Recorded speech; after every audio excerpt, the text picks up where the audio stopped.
You know that weird feeling when you've been assigned to vaccinate the population of an entire country, but there are some people who just will not get down with the program. People who, no matter what you say, what you do, or what incentive you put out there, just refuse to take the vaccine. Here in America, this represents somewhere between 19 to about 30% of the population, depending on how you do the numbers. And so, wouldn't it be nice if there was some way that the government could disseminate the vaccine quietly in a way that people wouldn't even realize that they were getting vaccinated? That way, you can achieve your goal with minimal resistance. Well, if that's what you were thinking, you're in luck, because scientists over at Yale University have just taken a giant step towards making such a thing reality. This paper right here that you can see up on your screen was published just 2 weeks ago by researchers over at Yale University. The paper is titled "Polymer Nanoparticles Deliver mRNA to the Lung for Mucosal Vaccination." And what these researchers over at Yale were able to achieve is to develop a new airborne method of delivery for mRNA vaccines. Here is specifically what they wrote in their summary. Quote, "An inhalable platform for mRNA therapeutics would enable minimally invasive and lung-targeted delivery for a host of pulmonary diseases. Here, we report an inhalable polymer-based vehicle for delivery of therapeutic mRNAs to the lung. We optimized biodegradable nanoparticles for mRNA delivery.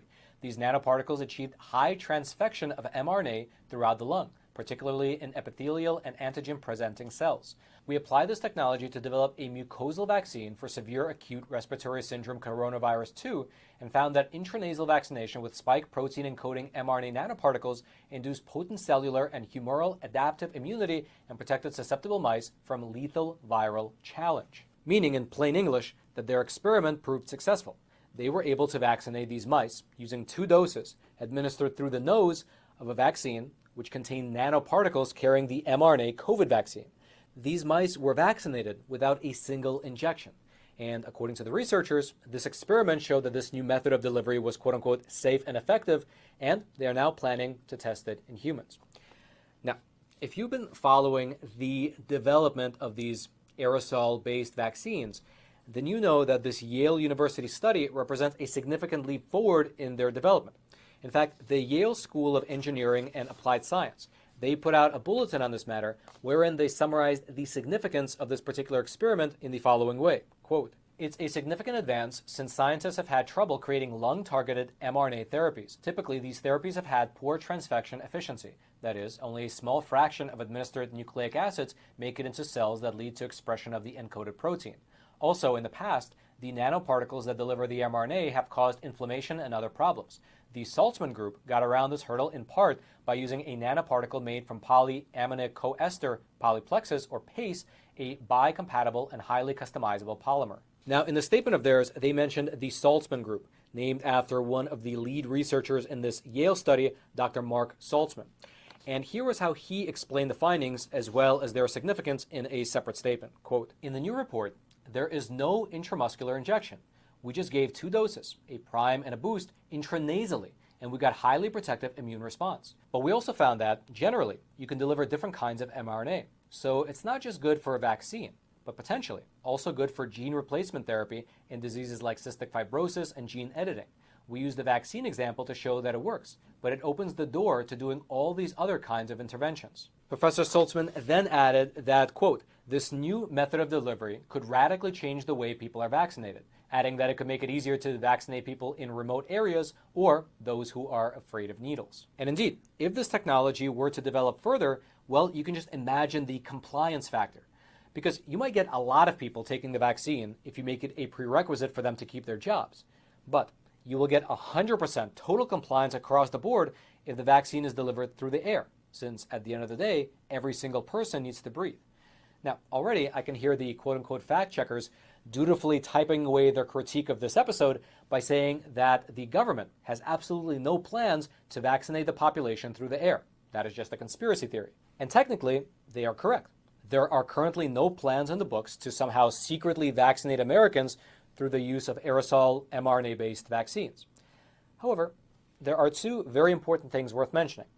The first is that there has long been a strain of thought among so-called biotechnologists that it's the moral thing to do to enhance people's biology in a covert way, since they might not agree to it. As an example of that train of thought, here's a paper that was published in 2019 titled Compulsory Moral Bioenhancement Should Be Covert. And here was the summary from that paper. Quote, some theorists argue that moral bioenhancement ought to be compulsory. I take this argument one step further, arguing that if moral bioenhancement ought to be compulsory, then its administration ought to be covert rather than overt. That is to say that it is morally preferable for compulsory moral bioenhancement to be administered without the recipients knowing that they are receiving the enhancement. My argument for this is that if moral bioenhancement ought to be compulsory, then its administration is a matter of public health, and for this reason should be governed by public health ethics. I argue that the covert administration of a compulsory moral bioenhancement program better conforms to public health ethics than does an overt compulsory program. In particular, a covert compulsory program promotes values such as liberty, utility, equality, and autonomy better than an overt program does. Now, I personally have a significantly different understanding of the word liberty than this author, but setting that aside, this demonstrates that there's already a strain of academic thought moving in this general direction. That's the first point. The second point is that this wouldn't even be the first time that the U.S. federal government secretly administered biological agents through the air. For instance, back in the 1950s, in order to run a simulation of a biological attack, the U.S. Navy conducted something known as Operation Sea Spray. This was when they used airplanes to fly over the city of San Francisco and spray the population with large quantities of a bacteria known as Serratia marcescens. Now, at the time that the experiment was conducted, that particular bacteria was, according to mainstream science, considered harmless. But it actually wasn't. And as a result of their experiments, many people in San Francisco contracted pneumonia-like illness, with at least one person dying as a result. And just as a fun fact, the family of the person who died wound up suing the federal government for gross negligence, but that family actually lost the lawsuit because the federal judge ruled against them. And Operation Sea Spray was not alone. It was one of several dozen different programs wherein the U.S. government secretly administered some form of biologic material onto its citizens, including the Tuskegee experiments, Operation Big Itch, Operation Dropkick, Operation Mayday, Operation Green Run, Operation Top Hat, the Holmesburg program, and so on and so forth. There are many, many, many examples of these different experiments. As unfortunate as it is to say, the U.S. federal government has somewhat of a history of using covert methods to test what they believe is ultimately for the betterment of society. And so with that in mind, you take another look at the situation that we're currently finding ourselves in. You have a huge swath of the federal government, including the federal health agencies, who would do anything to vaccinate the population, going so far as to, over the past 3 years, literally make people unemployable if they fail to comply. Then, you then have these experiments over at Yale University, which are developing a new breed of mRNA vaccines, which can be administered through the air. You then have a strain of thought, of academic thought, being developed among so-called intellectuals, arguing that the administration of these types of quote-unquote moral bioenhancements should be done covertly in order to make them more equitable. And then, of course, you combine all that with the history that the U.S. government already has of using these covert operations, and then it's really not a stretch to imagine that if these aerosol vaccines do develop to the point of being viable at a large enough scale, they could theoretically be deployed without the American citizens being told about them. They would just be deployed for our own good. Now, of course, that is just speculation. There have thus far not been any politicians who have come out and said anything along this line publicly. Although I will also mention that many of those U.S. government experiments that we listed off earlier, well, they weren't announced to the public beforehand either. And in fact, the only reason we know about many of them is because the government was quite literally forced to release the documents when people sued for them.